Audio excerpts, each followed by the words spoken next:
முத வந்து ஸ்மார்ட் குரூப்ல வந்து சிஸ்டம் வந்து பாத்தீங்கன்னா ஜென்ஸ் மட்டும் தான் பிசினஸ் பண்றதுக்காக ஆப்ஷனா எடுத்தாங்க.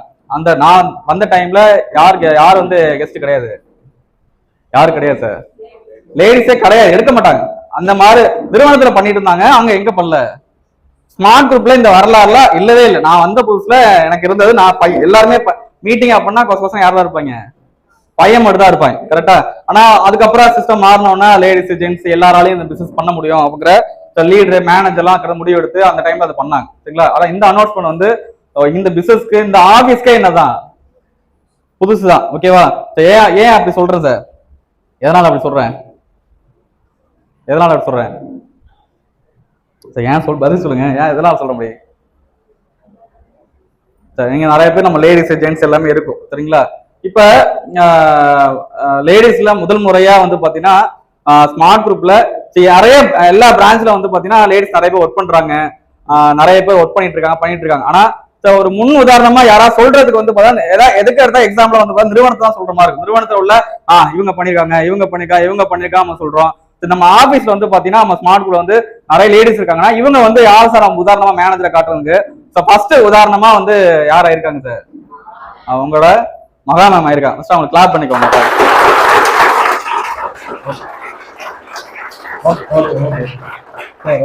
இந்த மாதிரி விஷயங்கள்லாம் இருக்கு. இப்ப நம்ம வந்து பேசிக்கா பேசுவோம். இப்ப இவங்க லேடிஸ் வந்து நிறைய பேர் இருக்கீங்க, ஜென்ட்ஸ் இருக்காங்க. எல்லாருக்கும் வந்து பாத்தீங்கன்னா இந்த வாய்ப்பு வந்து சமமான வாய்ப்பு தான். இந்த வாய்ப்பு மட்டும் எப்படிதான் எல்லாருக்கும் எப்படிதான் இருக்கும், சமமான வாய்ப்பு தான் இருக்கும்.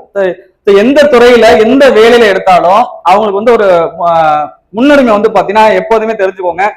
இங்க இல்ல எல்லா இடத்துலயும் வந்து பாத்தீங்கன்னா அதிகமான போஸ்டிங்ல ஐஎஸ்ல இருக்கிறவங்க யார் சார் இருப்பாங்க கேட்டா ஆளுமையில வந்து யார் இருப்பாங்க ஜென்ஸா இருப்பாங்க ஓகேவா. இப்ப நம்ம சிஎம்லாம் வந்து பாத்தீங்கன்னா ஒருத்தர் தான் அம்மா நம்ம பேசலாம் கரெக்டா, அயன் லேடி அப்படின்னு கேள்விப்பட்டோம் கரெக்டா. யாரு சார், அதெல்லாம் மறக்க முடியாது. இந்த மாதிரி ஒரு ஆளுமை வந்து பாத்தீங்கன்னா ஒரு லேடிஸ் வந்து பயப்படுவாங்க. அங்கேருந்து ஒருத்தங்க நடந்து வராங்க, சட்டசபை நடந்து வராங்கன்னா இங்க இருந்து லேடிஸ் 10 அடி இருப்பாங்க, 8 இருப்பாங்க. அந்த மாதிரி ஒரு ஆளுமையான ஒரு இடத்துல ஒரு சில பேர் தான் ஓகே. அந்த மாதிரி இந்த வாய்ப்புல வந்து இந்த மாதிரி அவங்க இடத்துக்கு வந்ததுக்கு வந்து நிறைய வந்து பாத்தீங்கன்னா எல்லா தொழிலுமே எல்லா வேலையுமே வந்து பாத்தீங்கன்னா ஒரு தடைகளோ இடையூறோ எல்லா இடத்துலயுமே என்ன சார் இருக்கும். இது நார்மலா எல்லா இடத்துலயும் உள்ளது. இப்ப நம்ம வந்து நீங்க வந்து மெயினா இப்ப எல்லா லேடிஸ் ஜென்ட்ஸ் எல்லாம் பிசினஸ் பண்றீங்க. நான் ஆல்ரெடி சொன்ன மாதிரி இந்த வாய்ப்பு யாருக்கான வாய்ப்பு சார், யாருக்கான வாய்ப்பு, சமமான வாய்ப்புங்கிறேன். இது வந்து ஈக்குவாலிட்டிங்கிறேன் ஓகேவா. நேற்று தான் வந்து சீமான் வந்து 50% லேடிஸ் 50% அது ஜென்ட்ஸ் வந்து 234 தொகுதியில அனௌன்ஸ் பண்ணாரு. பாத்தீங்களா அது பேர் என்னங்க, ஒரு கட்சி இருக்கு அப்படின்னா அது என்னது சமமான வாய்ப்பு தராங்களா. அந்த மாதிரி இந்த டிரான்ஸ் இந்தியா நிறுவனத்துல கிடைக்கக்கூடிய வாய்ப்பு எந்த மாதிரி சாப்பிட்டா நீங்க எப்படி சார் பாக்குறீங்க இந்த பாருன்னா இந்த பிசினஸ் வந்து சமமான வாய்ப்பு.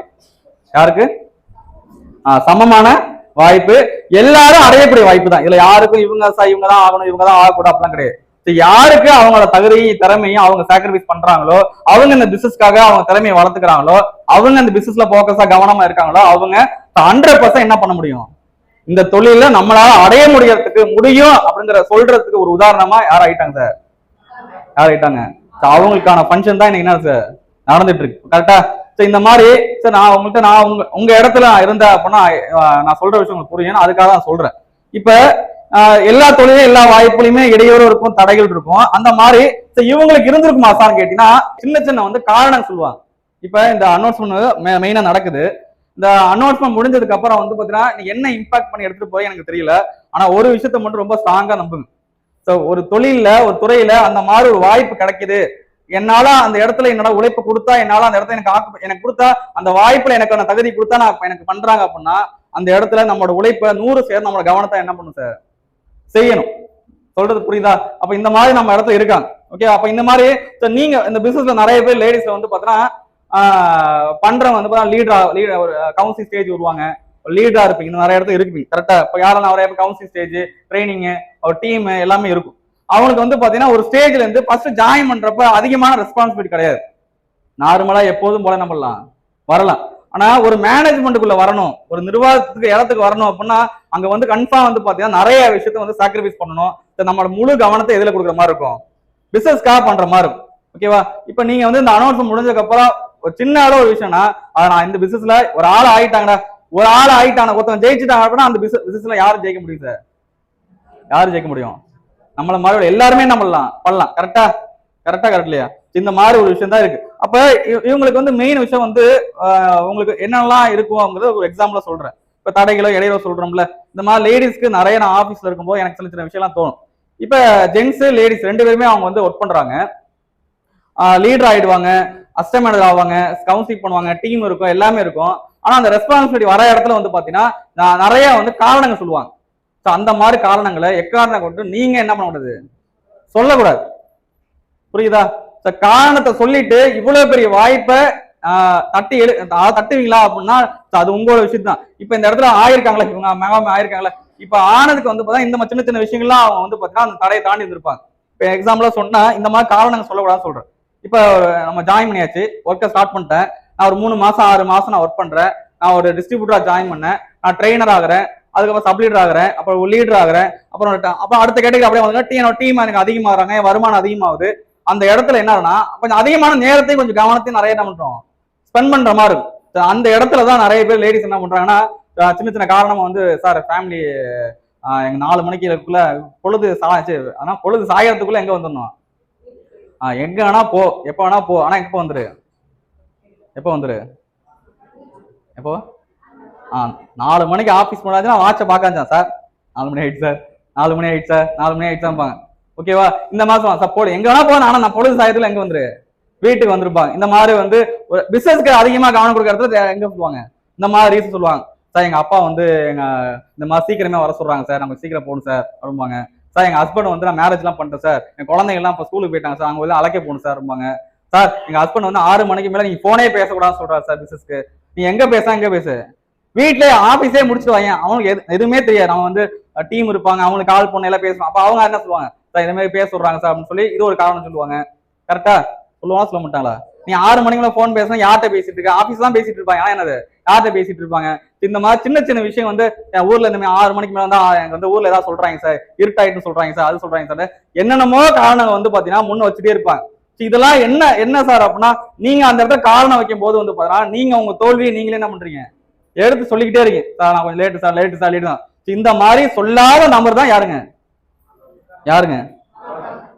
இந்த மாதிரி எந்த ரீசனுமே இல்லாம அந்த ரெஸ்பான்சிபிலிட்டியை கரெக்டா புரிஞ்சுக்கிட்டு ஓகே இந்த இடத்துல நமக்கான வாய்ப்பு கிடைச்சிருக்கு, இது நம்ம கரெக்டா நம்ம பண்ணா இந்த இடத்துல நமக்கு கிடைக்குன்னா அதை முழு கவனத்தை முழு உழைப்பை என்ன பண்ண ஃபர்ஸ்ட் எஃபோர்ட் போட்டதுதான்.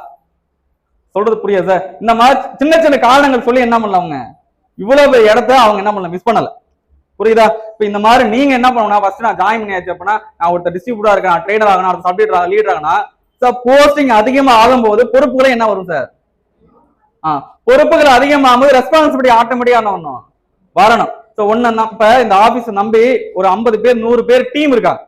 இப்ப அவங்க எல்லாரையும் சம்பாதிக்கிற இடத்துல யார் இருக்காங்க, அவங்க இப்ப நம்ம இந்த இடத்துல போஸ்டிங் அனௌன்ஸ் பண்றாங்க, இனிமேதான் அவங்க கூடுதலான பொறுப்பே ஃபர்ஸ்ட் ஸ்டேஜ் 1 ஸ்டார்ட் ஆயிடுச்சு. இனிமேதான் பொறுப்பு என்ன இருக்கும், அதிகமா இருக்கும். அதிகமான நேரத்தை எதுக்கே கொடுக்க முடியாது, நான் ஃபேமிலி கொடுக்கணும்னு நினைச்சாலும் நம்ம கவனத்தை அந்த டைம் என்னது கொடுக்க முடியாது. இப்ப பையன்ல வந்து நிறைய பேர் வந்துடுறாங்க, எல்லாருமே டெவலப் ஆயிடுறாங்க, அதுக்கு வந்து நிறைய சாக்ரிஃபைஸ், நான் எங்களோட மேனேஜர் சரி எனக்கு மேல உள்ளவங்க எல்லாருமே வந்து பார்த்தா நிறைய சாக்ரிஃபைஸ் பண்ணிருக்காங்க.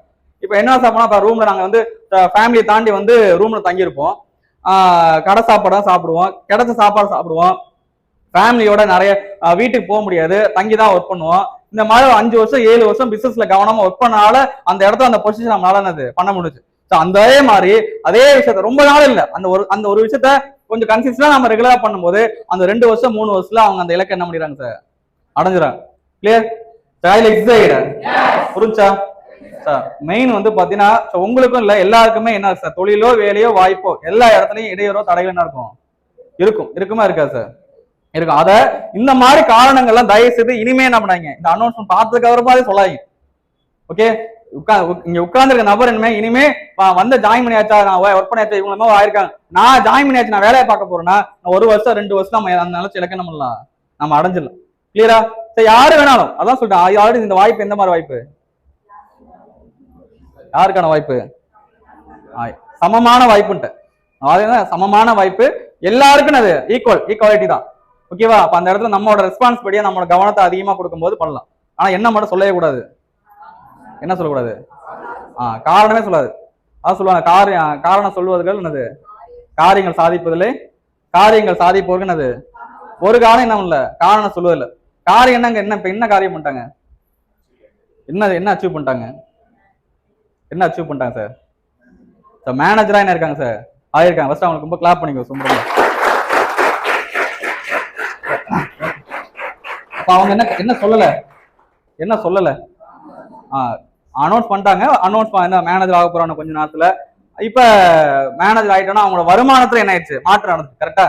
அவங்களோட வருமானத்துல மாற்றம் நடந்திருக்கு. ஓகேவா? அவங்க லைஃப் ஸ்டைல்ல நிறைய இருக்கு மாற்றம் நடந்திருக்கு. இந்த மாதிரி எல்லா விஷயத்துக்காக தான் அந்த விஷயத்த நம்ம சாக்ரிஃபைஸ் பண்ணி நம்ம என்னது கொஞ்ச நாளைக்கு நம்ம அதை எஃபோர்ட் பண்ணி நம்ம பண்றோம். கிளியர்? இந்த மாதிரி சின்ன சின்ன விஷயத்த நம்ம சொல்லி நம்ம என்ன பண்ணக்கூடாது சார், லேடிஸா இருக்காங்க இந்த மீட்டிங் முடிகிறப்ப ஒரே விஷயத்த மட்டும் இம்பாக்ட் பண்ணி எடுத்துட்டு போகும். என்னங்க என்ன எடுத்து போனோம், ஒரு ஆள் ஆயிட்டாங்க சார். அதுக்கப்புறம் இது வந்து ஹிஸ்டரியில வந்து பாத்தீங்கன்னா கிரிக்கெட் எல்லாம் பாப்பீங்களா? கிரிக்கெட்ல வந்து பாத்தீங்கன்னா ஹிஸ்டரியில வரலாறுல வந்து டபுள் செஞ்சுரி யாரும் நம்மள அடிச்சது இல்லை. ஓகேவா? ஆரம்ப காலகட்டத்துல. ஓகேவா? இன்னைக்கு கிரிக்கெட்டின் கடவுள்னு சொல்லுவாங்க. ஓகேவா? யாரு சார்?